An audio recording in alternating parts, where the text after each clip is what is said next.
giornata, però che sempre il portaborse trio. Però voi altri sono a Roma, i portaborse si pagano, invece qua un altri niente.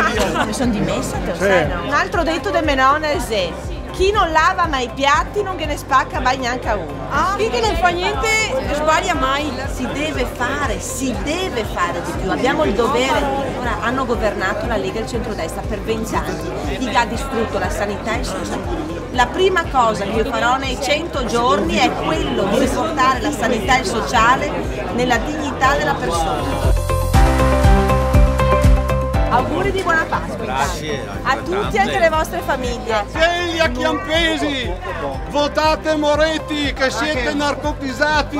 I democratici, se sono democratici, perché non lasciano i veneti che si esprimano in merito all'indipendenza? L'articolo 116 della Costituzione darà la possibilità al prossimo governatore di chiedere più autonomia per il Veneto.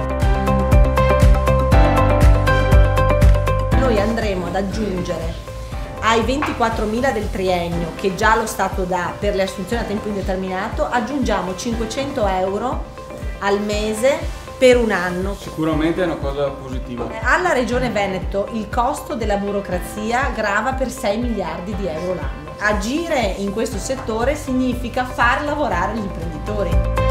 Apriremo 10 uffici di progettazione europea dove appunto aiuteremo ad agganciare dagli enti comunali alle imprese sociali, ad agganciare fondi diretti europei. Arrivano qua come autistici, arrivano qua come problema tanti ragazzi, quindi le loro rabbie, le loro aggressività è dal fatto che sono stati espulsi.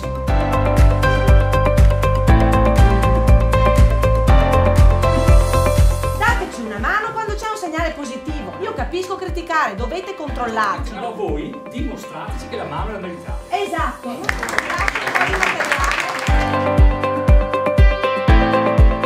Abbiamo dei problemi sulle strade, abbiamo il dissesto idrogeologico. Abbiamo investito con i soldi propri del comune con la speranza che la regione ci liquidasse, però siamo ancora qua che aspettiamo. Dai laggiù, buongiorno!